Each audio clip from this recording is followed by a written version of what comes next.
This episode of Lore Droppers brought to you by Betsy Cross. Save a slice of pizza for me. So when the sun goes down and you see the moon and the stars, no K. No K. No. And when the moon is out, that is night. N-I-G-H-T. Thank you, big strong man, for explaining that to me. As soon as I did it, I knew.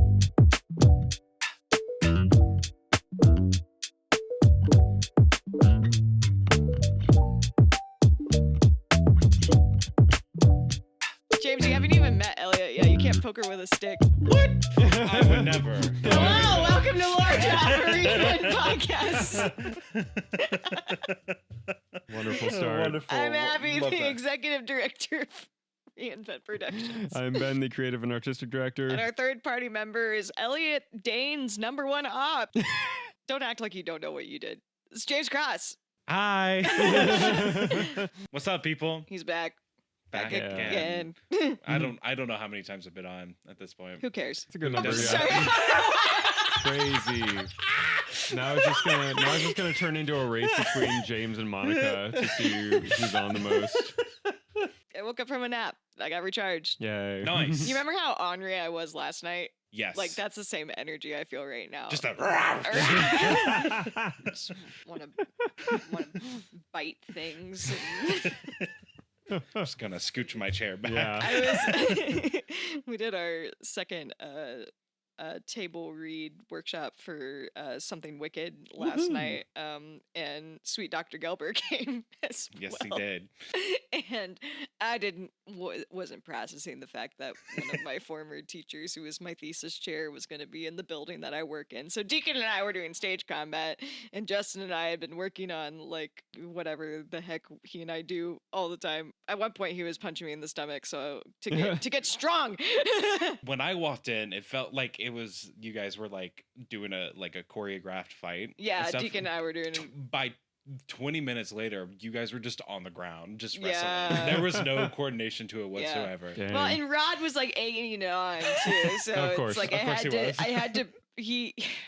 I think he like said something in the vein of "do it and you're cool," or like yes. something like "you can't Of do it," course. and I was like, "Oh, if Rod says I can't do it, I have to do Yeah. it." Yeah. And he kept saying like, "Why are you so red?" I was like, "Cause I'm white, Rod. I'm white," and I was doing naps on my chest and rolling on the floor, so I turned bright red. Yeah. That's gonna sound That was crazy. nice. I can already see it's a very tiny one because of the Wait. levels, Is but the peak come from? his was way more crisp. Man. All right, hey, same time. Ready? 3, 2, 1. Wild. Anyway, How far are we into this record? 2 minutes, 2.5. Okay, great. What a great 2 minutes. Anyway, today we're going to be talking about a character that Ben won't let me read the notes for. Yeah. It's a character named Thomas Jones that I know very little about. I know that he's a Sparky boy, and that's about it. Tommy But- Jones? No, just Thomas. Oh, okay. No Tommy. No Tom. And he's no, British. Tom Jones? Nope, Thomas. Okay. Thomas. The only other context I have for this is the audition clips that you and I listened to when we were like weeding down who was going to Yeah, play this was a Thomas. tough one. Mm-hmm. This was a I tough got one. Dexter Howard. He's great. Yay, Dexter. But before we get started with talking about the Sparky Boy, we gotta decide the most important part of the episode, which is what our animated trio is, and I Yeah. didn't think of it.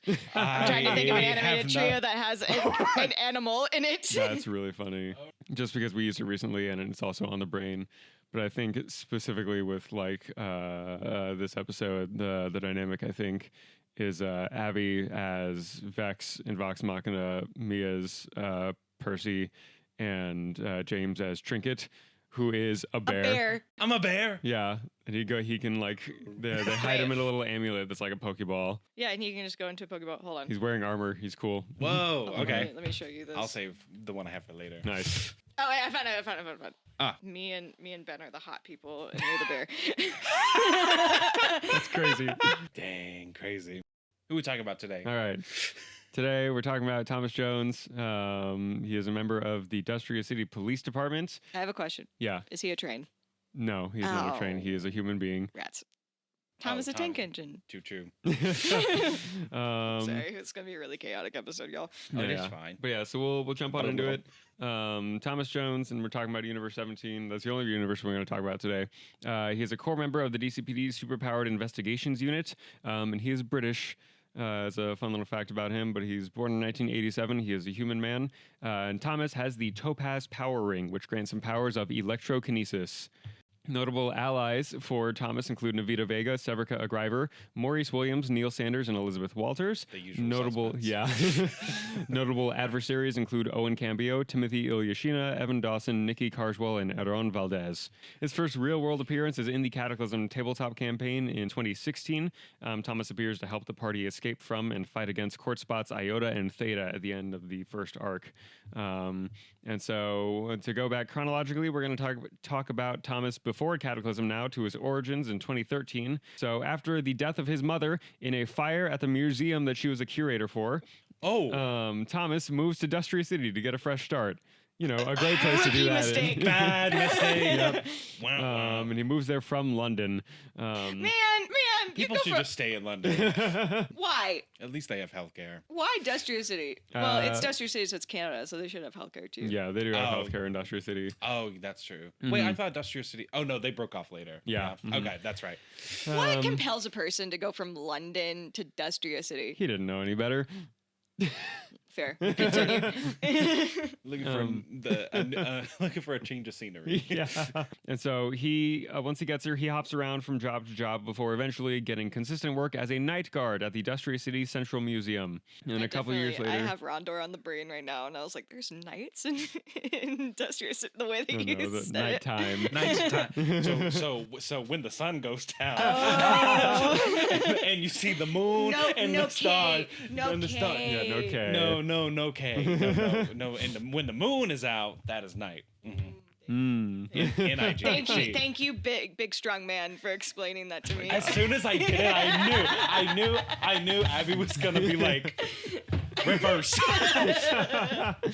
I won't talk for the rest of the episode. Oh man, the next thing for him is in 2015 when he gains his powering. So Thomas is one of the 7 randomly selected citizens of Dustria City who are given a tour of Gemstone Industries and a power ring afterward, and he is given the Topaz powering at this point. What was his first impression of Andrew Blood? He was like, man, that's a very well-dressed guy. He's pretty charismatic and you know, he seems kind of normal. That's his first impression. Andrew Blood. Kind of Also, sharp-looking man. Also, he's probably a little bit tired because he works at night, and this tour was during the day. So. He works at night in Dustria City. Yeah, He's working those deacon hours. Yeah, he's on that tour at what should be his sleeping time, and he's like, okay, at least it's my day off, so whatever. Him and the police captain just drink all the coffee in Dustria City. And so the next thing for him is the series of events that leads to him joining the DCPD also in 2015, so a couple weeks later. Thomas is on duty at the Central Museum one night when a crew from the Bandits Trade Union led by Owen and Oswald Cambio attempt a heist in the museum. When Thomas confronts them, his powers from the Topaz Power Ring kick in, leading to the accidental hospitalization of Oswald Cambio. Basically, the Central Museum has a basement level that is like storage for whenever they're like rotating out their exhibits and stuff. And so they're going down to the basement to like take some of the stuff from their storage in hopes that it wouldn't be realized. Not the stuff on exhibit. Yeah. Smart. Love that. Be too obvious. Yes. Oh my gosh, where's this big painting? And it's just a cut. Where's the dinosaur at? But essentially, someone had messed with some plumbing pipes, and so as Thomas had been knocked down into sort of like the growing puddle of water, his powers kicked in, and so as Oswald was going in using a metal bat as his weapon there, and like dragging it along the ground, and the puddle got electrocuted, and that sort of like channeled through and ended up electrocuting Oswald pretty severely, in the backlash as well. So a week after that, Owen returns, his twin brother now being hospitalized. Owen returns with other members of the Bandits to get revenge on Thomas. And that same night, Maurice Williams is visiting the museum in an attempt to recruit Thomas to the Superpowered Investigations Unit at the DCPD. And so the pair of them work together, and they are successfully able to fight off the crew from the bandits, and then Thomas agrees to join the SIU. Nice. After that. So then we get into the Cataclysm time. So his first thing is in the Welcome to Dustria City arc in 2016, and he appears with the rest of the SIU to rescue the party from Gemstone Industries at the end of that arc. The next thing for him is in the Council of Three arc later in 2016. Thomas serves as the security lead for the DCPD during their negotiations with Gemstone Industries when they are talking about implementing the court spots into the DCPD. When the assassination of 2 of the 3 members of the Council of Three happens, Thomas is then put in charge of getting Councilman Roy Smith to safety along with the party, which consists of Severica, Navita, and Saoirse at this point. And so their first task is to get Roy Smith out of the building and to the safe house. Gotcha. And so, to the safe house. As they are on their way to the safe house, they are confronted alongside Andrew Blood and Screech, who have decided to help them out. They're confronted by a collection of bounty hunters on their way to that safe house. And during the fight, Thomas, because one of the bounty hunters is a succubus, Thomas is temporarily mind-controlled and forced to fight against the party as a distraction for the bounty hunters to escape with Roy Smith in tow. Ain't that always the way? Always the way. And so through this fight, Navita is the one who is eventually able to undo the mind control because, fun fact, Thomas is also just a big dude in general and has the most powerful daytime abilities because this is also in the middle of the day. So Andrew Blood has at a severe disadvantage with his shadow powers. And Screech is also there's only so much he can do. He goes, without major. In the sky, Andrew Blood. And so Navita is able to wipe the mind control, and they go on from there. And that's his main participation in the Council of Three arc. The next thing is, I call this Love in Strange Places, but afterwards, Thomas and Navita begin to develop a romantic relationship. Afterwards, through a lot of their adventures and stuff. So Thomas's next thing is in the Order of the Unbound arc, and Thomas, in 2017 is when this is, Thomas works towards investigating the location of the Order of the Unbound's hideout as all of these events and these attacks are happening. But, so in the Order of the Unbound arc in 2017, Thomas works toward investigating the location of the Order of the Unbound's hideout. And so when Navita has her soul ejected from her body, thanks to using magic on John the Owl, because he was created from Thunderforge deity magic, and that had severe backlash on her, Thomas goes with the party to bring her body to the Bastions in hopes that they can bring her soul back to her body. And so the group is then ambushed by a number of monks from the Order of the Unbound, and Thomas leads the battle against them to buy time for Seraph and Roland to heal Navita during that. And they are successful in defeating the monks and buying time for Navita to get healed up as well. Yep, these are martial arts monks, not whole monks.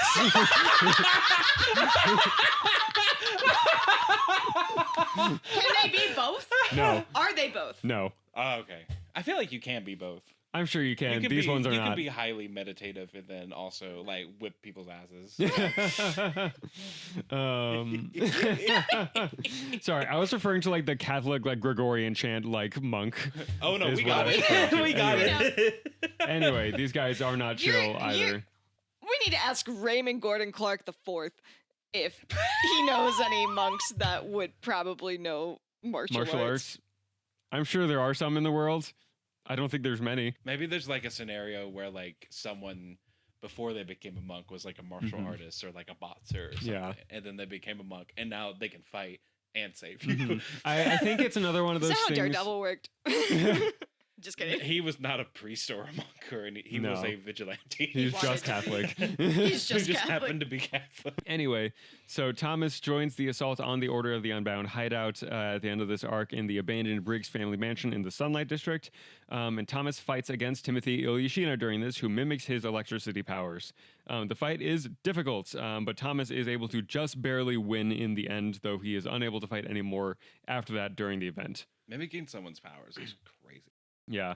And especially during that, because Timothy is a better fighter than Thomas is, just from experience and age and everything. Because you said Tommy's just a human, yeah?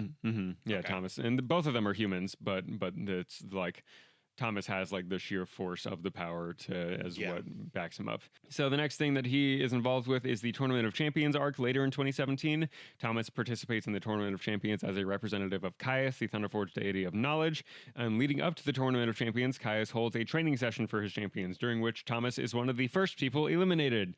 Thomas It's okay. sacrifices himself during one of the trials so that Navita can continue on in this. Aw, how sweet. Um, How very British of him. yes. Oh, no, sorry. Sorry. Oh, no, that's Canadian. Also, this is a canonical thing that one of the first dates that Thomas and Navita have is at Thomas's apartments. They watch the prequel trilogy of Star Wars together. As they should. As Yes. they should. Mhm. As they should. And so during the Tournament of Champions, Thomas participates in the Tournament of Combat, where he loses in the second round to Kyle Wilson of the Bandits Trade Union. I mean, that's fine. Yeah. That's fine. So The accountant?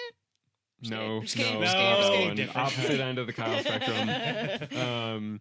And so the next thing for Whoa, you're British. the next thing for Thomas is Is that accent real? I've never heard it before. the next event for Thomas is later on in 2017, and this event is called Dark Secret Profound Love. Dark Secret / Profound Love is what this is called. So with this, Navita is off visiting her family in the Redwood Village, and Thomas and Severica are out on a job, and they are ambushed during a joint investigation and taken captive by Andrew Blood, which is not someone. That was me last night. not. Insert the Jim Carrey. right now. Not someone you ever want to be taken captive by. Nope. I said unless It's you're how you Liz.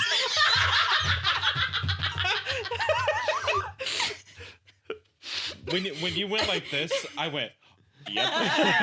the brain cell. Brain cell. It's been a while since that happened. Good job, bud. Sorry, teacher Ben. So during this, Thomas wakes up before Severica does, at which point Andrew threatens to kill Severica right then and there if Thomas doesn't do him a favor. And what Andrew asks is for Thomas to find a way to awaken Severica's power ring, Oh, interesting. to which Thomas agrees. And so Oh no. after that, Oh, Severica no. wakes up, and when Severica wakes up, Andrew has like duct taped Thomas's mouth and everything, so he's not able to talk or anything. Andrew threatens to kill Thomas now unless Severica agrees to do a job for him.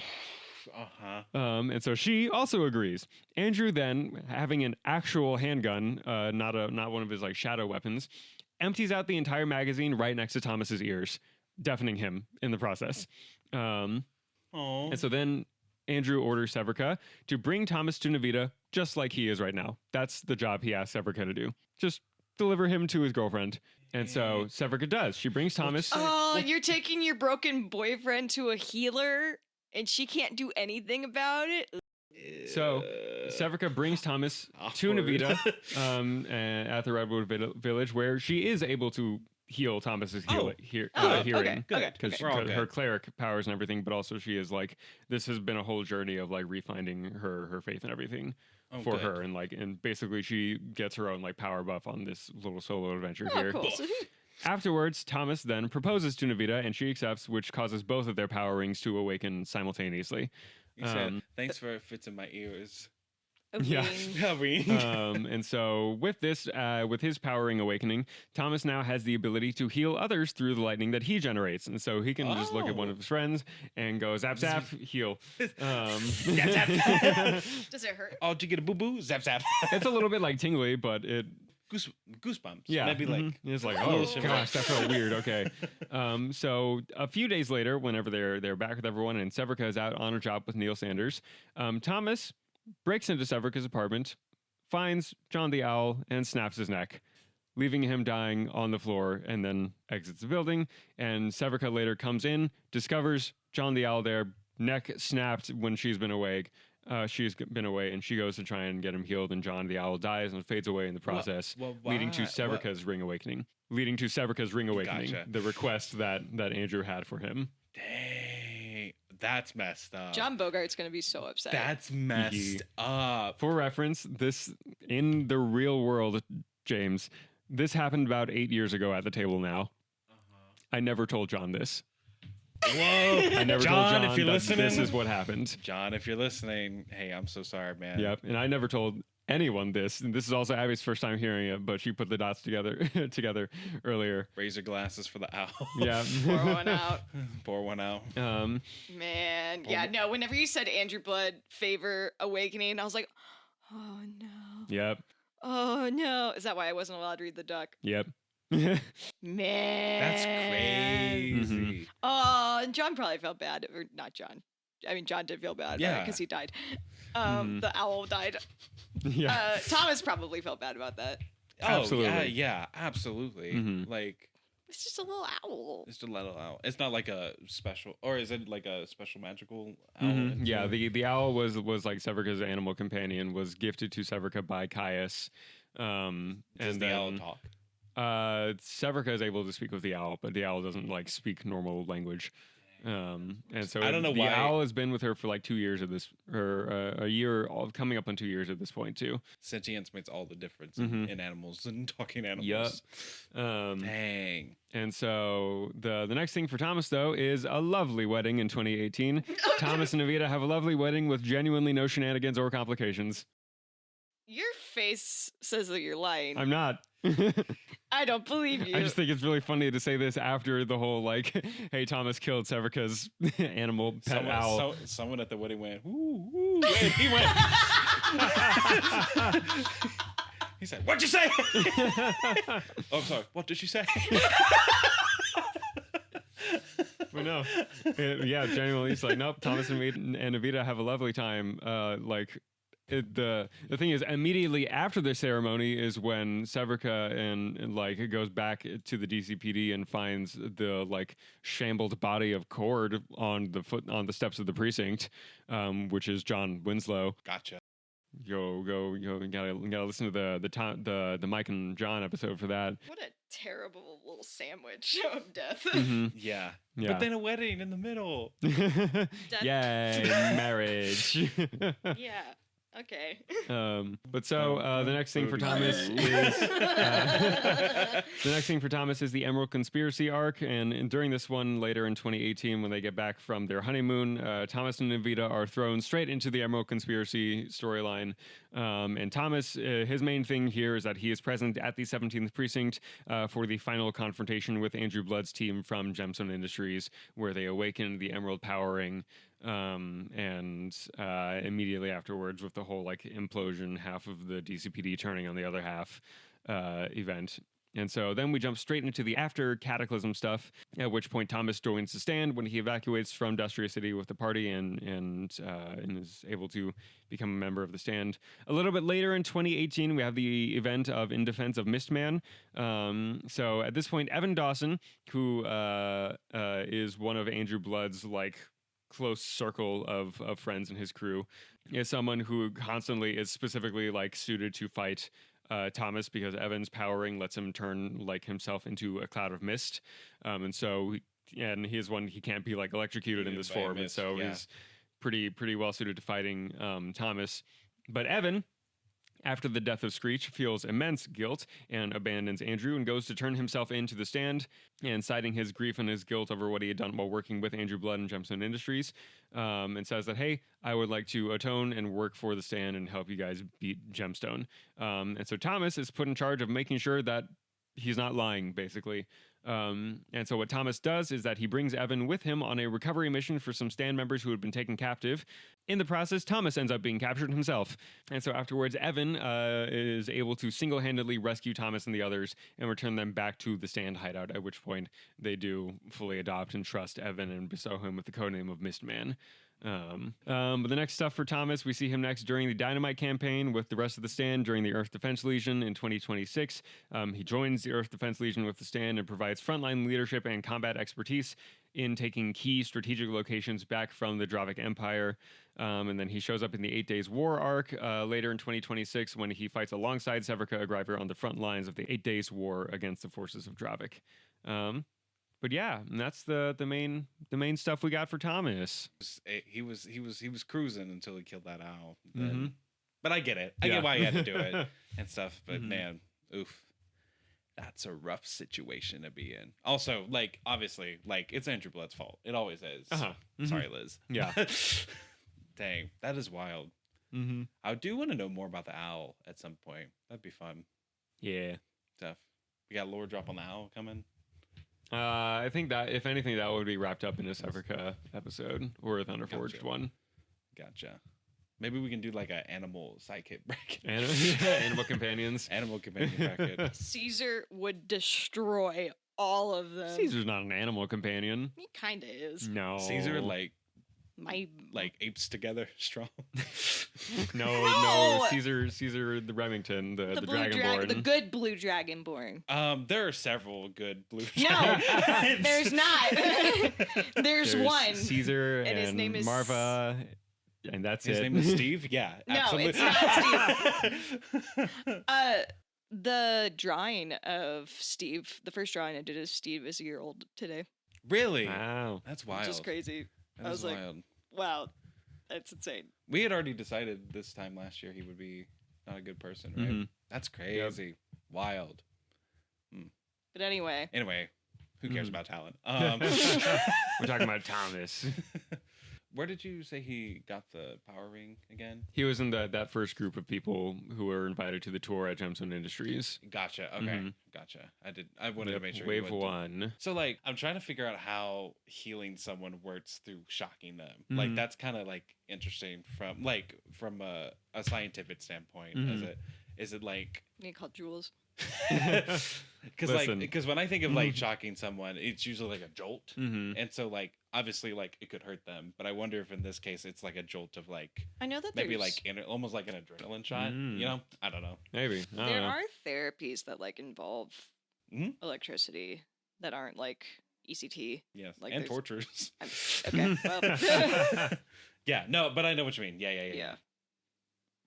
Because like I know that I mean like it's like it's that period simulator thing that you guys had that was that It was. it's meant to be therapy, but you guys did it in Was the it wrong really? way. Yes, it's a Mhm. therapy thing. It's Is it like for like tense areas Yeah. or whatever? Interesting. Interesting. If you guys didn't check out the reinvent 12-hour stream that we did, which there's one coming up at some point soon, so be able to look Yeah. out for that. oh, so we can just do that again. We can. Yeah. We can. I Yeah. would rather not. But Just make JD do it. Make yeah, Andrew do it. I'll do it again. we all did. I think all five of. I think all of All us the guys were did, yeah. there. Mm-hmm. It was really funny. We need to get. and we then need to get someone who like. I would did re- it without. You know who we need? We need to get Matt on it. Oh, man. Yes. Yes. Matt would be like, I'm okay. and you'd be like, oh no, no, ah!" no. Starts taking his clothes off. I don't like it. No. Crazy. Insane. Okay, well, yeah, we'll do that for the next stream. Which, yeah, I put that on later into an off stream. That's not what period cramps feel like. No, and But I it think was all still of us. I think very all of funny. We were all like, "There's no there's way." no way because it felt like a literal electrical shock. yeah. And we were like, nah, there's no way. It wasn't comfortable. And though. it did was hurt. it was like uncomfortable for me, but it was more like a tickling, like an uncomfortable. Not like saying it was like not like saying it was easy, but like the bodily reaction I had was the same one to being tickle. tickled. Right. Like not like a cramp, you know. Mhm. I remember my reaction to that just being like a. I liked having the controller for it. It was very funny. I'm sure you Yeah, did. no, I just started laughing every time because I was just like, oh. Ow. Anyway, Thomas. John, the owl, he's back. So Thomas is not in any of the other campings. No, he showed up like briefly here and there as like a side character with the dynamite stuff, but didn't have any like key Gotcha. storylines. And Thomas is a NPC. No one Mhm. played him. Yeah, Okay. he was not a player character. Cool. Yep. And stuff. Tom Jones.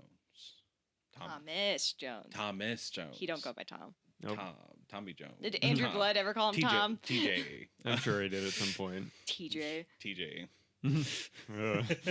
What's he do after the 8 Days War? The same as the rest of the stand, tries to get his way back to Dustria City. The stuff that he does after the stand is currently secret still. Oh, so Ben knows. Yes. Secret, But it's just secret. secret. Yeah. Outside of What If, like the stuff that the stand does after Dynamite is lock and key. Does Percy ever run into Thomas on the streets? No way. Ah! Because the stand don't get back until Percy leaves Dustria City. Oh, Oh, yeah. that's true. Bummer. Mhm. We've been talking a lot about Percy recently, Mhm. just like in our day to day, just coming up with like, oh well, like what would she be doing here? What would she, mostly because we're getting ready to write the next one, Mhm. Yeah. the sequel The for sequel Yeah. Percy's story. to What If. It's crazy. It is crazy because I do remember this is totally pivoting, but like talking about just Dustria City and our stories in general. I do remember people asking me after What If there was going to be a sequel, and it's Mhm. crazy to just think about. It's like, yeah, there is going to Yeah, be there one. is now. Yeah. Mhm. At the time where you're just like, oh, well, I guess at the time we were also like, this could be a one and done. Mhm. Well, also thing, yeah, because the theater that we were at was was collapsing. imploding, so Yeah. it was like, Yeah. We don't know. Well, I think to bring it back to Thomas, the one of the things I remember very vividly, and this is like in my brain, he is one of the very central and important characters to the Cataclysm story, especially because of his relationship with Navita, because Yeah. they serve, especially in a very dark and like dour storyline that Cataclysm is. Having the two of them of like, no, they genuinely like they have to like work towards it still, but like they have a good and healthy relationship amongst all of the awful stuff that's happening. You know, they're the little beacon of like, oh no, good things can thrive in Dustria City in spite of. is he? I mean, I know like through these you kind of describe like what happens to them and what they do and stuff. But what is he like? Like, is he Mhm. pretty jovial? Is he pretty like easygoing? Is he pretty uptight? Like Yeah. how was he as an NPC at Mhm. the table? He is a very inspiring figure to Oh, nice. fight around. Oh, nice. Because again, he's someone like his ring is like so powerful, like just being Yeah. able to like shoot bursts of electricity out of you. And it's very versatile as well because he can like supercharge metal with it, or he has used it in instances to like restart a character's heart before. Has he ever been like, oh, my phone's dead? Yeah. But so he's a very versatile character to have at the table in the narrative for a lot of those reasons. But also for his personality, it's just like he's a calming character to be around in spite of his Aw. stature and his like power. He is someone who is just like very A gentle giant. yeah. Which then, like, I would assume make it like even worse than finding out what he did. So, Mhm. Yeah. Yeah. Does she ever find out? I don't know. Secrets. I mean, if John didn't TBD. find out, Who's to say? Who's to say? used to say. Used to say. He. I did that last night during the Something Wicked read through. Yeah, and whatever. I'm I not loved it. and I'm not gonna lie, I felt so powerful. Doesn't it? It feels great. Used When to Ryan say. was like, "What is something?" I'm like, "Who's to say?" It felt so good. It's Mhm. use. It's me's. And we have an answer. We're just not telling people. Yeah. No, we do. Yeah. I would assume 95% of the time you do. Yeah. But that 5%, gotta hold on for Hold the, on. You got to make people believe it's 100%. Yeah. It's with the confidence. Mm-hmm. One character. And they're gonna be in Cataclysm. Mm-hmm. Yes. Yeah. Thomas shows up in episode 6 of season 1 and is regularly featured from there on out. Nice. So season 2, we're gonna get a lot of them. Mm-hmm. Nice. Yeah. Fun. Season fun, 2 is when we get the Council of 3 stuff. Nice. I'm very excited to hear that arc Mhm. dramatized. That'll be fun. Because Yeah. when you were describing, when I was on the Dustria City episode and you were describing that arc, that was the arc where I was like, Mm-hmm. Yeah. Political story No, it's arcs fun are very stuff. fun. And especially that one has a lot of like moving pieces that go into it as Mhm. well. Yeah. Like I genuinely have in some of my prep for writing out season 2, I have had to like sit down with like, all right, here's like all of the characters that are involved in season 2, and I have to like physically map out where they are at what time. Making a roadmap Yeah. for them. Mhm. Oof. Yeah. That's crazy. It's a lot of fun. I love stuff like that. No. Yeah. No, I Mhm. can. Yeah. Absolutely. A year ago today, we finished watching Attack on Titan with you for the first time. Dang. Good stuff. That's such a good show. Mhm. Listeners, that's a show to watch. Mm-hmm. Maybe with people though, not alone. Experience it with someone. Yeah. It's more fun And that then way. go watch it by yourself. And then go watch it by yourself. It is and a then you pretty- can pause it and be like, no, wait, okay, so Aaron in season 1, he did that. And then you'll get on a crazy Yeah. rabbit hole. Can confirm my first time watching it was by myself, and it was when I still enjoyed it a lot, but it was when I was like, whoa. Most of the time, I was just like, oh my gosh. Oh my gosh. Being able to They like did. discuss it, as you go is a lot of fun. I think most really well written TV shows should always be experienced together Mhm. and stuff, especially the week to week stuff is Yeah. always so fun. Mm-hmm. Well, this was a chaotic episode. What do you mean? Before It's pretty we- organized to me. Before we wrap up, James, is there anything or anyone you want to give a shout out to? Yeah. I don't know if they'll listen to this, but shout out to my two now old roommates, Brendan and CJ. Love them Aw. to death. They just moved to Wisconsin, and I miss them a lot. Wisconsin, Nice. Madison, Wisconsin. Yes. So he can go do law So we can go do law with his violin. And then she got a job doing admin stuff for a theater up there Nice. and stuff, Nice. which Got- is what her mom does. And then Brendan's dad is a lawyer, so they are becoming their parents Nice. slowly That's but surely. crazy.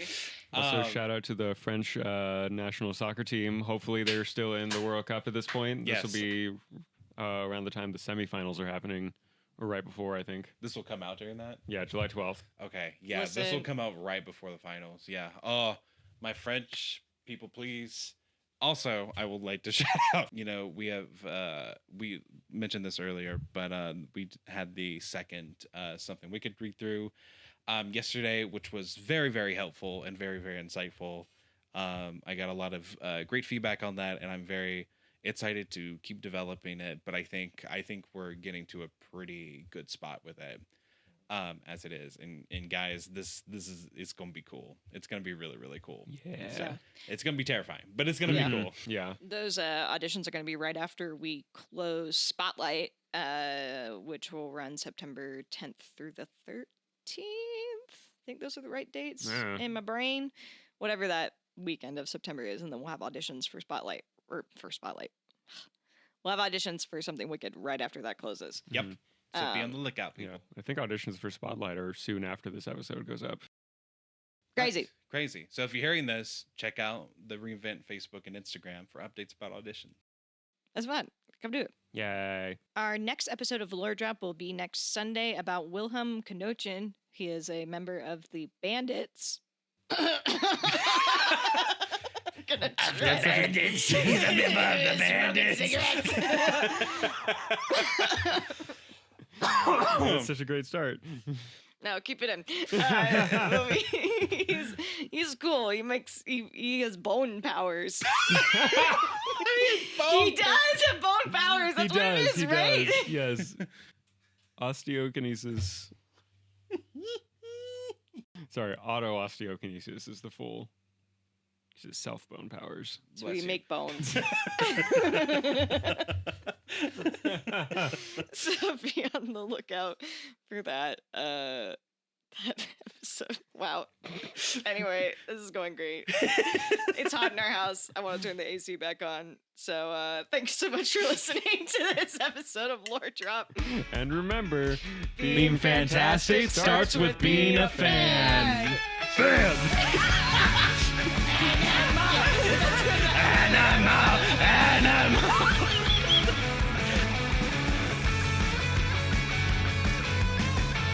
Reinvent Productions is proudly sponsored by 5 Points Corporation Lubbock and Savannah Rashida Photography, as well as our other wonderful community patrons. Our home base in Lubbock is Hollingsworth Hall Cultural Center at 4228 Boston Avenue. For more information on how to support our 501c3 organization, you can check out our website at www.reinvent-productions.com. To directly support our upcoming audio drama, you can become a Lore Drop sponsor. For just $10, you can sponsor an episode of this podcast.